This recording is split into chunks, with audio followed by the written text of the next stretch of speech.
السلام علیکم۔ امید ہے آپ سب خیریت سے ہوں گے۔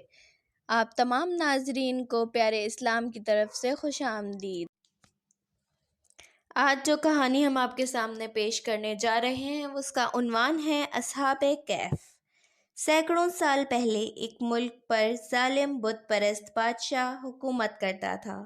یہاں کے لوگ دیوتاؤں کے بتوں کی پوجا کرتے اور انہی سے مرادیں مانگتے۔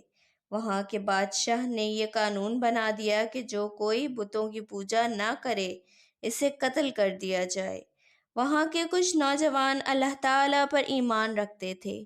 وہ لا الہ الا اللہ کہتے اور ایمان کی مضبوطی کے لیے اللہ سے دعائیں مانگتے۔ اللہ تعالیٰ نے ان کی دعائیں سن لیں اور ان کے دلوں کو حوصلہ دے کر مضبوط کر دیا۔ جب بادشاہ کو اس اعلان کی خبر ملی تو اس نے ان نوجوانوں کو بلا کر دھمکی دی کہ بت پرست بن جاؤ ورنہ قتل کر دوں گا۔ وہ نوجوان اپنے ایمان پر قائم رہے اور جان بچانے کے لیے شہر سے نکل گئے۔ ان کا کتا بھی ان کے ساتھ چل پڑا۔ وہ ایک غار میں جا کر چھپ گئے اور اللہ سے دعائیں مانگیں۔ اللہ تعالیٰ نے ان کی دعائیں قبول کر لیں۔ جب وہ سونے کے لیے لیٹے تو اللہ تعالیٰ کا معجزہ شروع ہوا۔ ان کو ایسی نیند آئی کہ وہ 309 سال تک بے خبر سوتے رہے۔ اس نیند کے دوران اللہ تعالیٰ نے ہر خطرے سے ان کی حفاظت کی۔ جب وہ جاگے تو انہیں ایسا لگا جیسے وہ تھوڑی دیر ہی سوئے ہیں۔ انہیں بھوک لگ رہی تھی۔ ایک نوجوان کھانا خریدنے کے لیے چپتا چپاتا شہر آیا۔ اسے شہر کا ماحول بہت عجیب لگا۔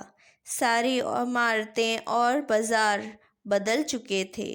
سب لوگ اجنبی تھے۔ اس کی سمجھ میں یہ نہیں آ رہا تھا کہ اچانک یہ کیا ماجرا ہو گیا ہے۔ اس نے کھانا لیا اور دکاندار کو اپنا سکہ دیا۔ دکاندار نے حیرت سے سکہ دیکھا اور اس نے پوچھا کہ یہ سکہ تم کو کہاں سے ملا ہے؟ نوجوان نے جواب دیا کہ یہ میں نے خود کمایا ہے۔ دکاندار نے کہا کیا مطلب؟ یہ سکہ تو 300 سال پرانا ہے۔ اس طرح اس نوجوان کو پتہ چلا کہ وہ سب ساتھی تقریباً 300 سال تک سوتے رہے ہیں۔ اس نے یہ بات دکاندار کو بتائی۔ تھوڑی دیر میں یہ خبر سارے شہر میں پھیل گئی اور بادشاہ کو بھی مل گئی۔ اس وقت وہاں جو بادشاہ تھا وہ اللہ تعالیٰ پر ایمان لا چکا تھا۔ وہ سب نوجوانوں سے جا کر ملا اور ان کی بہت عزت کی۔ نوجوان نے اللہ تعالیٰ کا شکر ادا کیا۔ حوالہ جات: سورۃ الکہف 27، 26 and 25 آیات۔ ٹرانسلیشن۔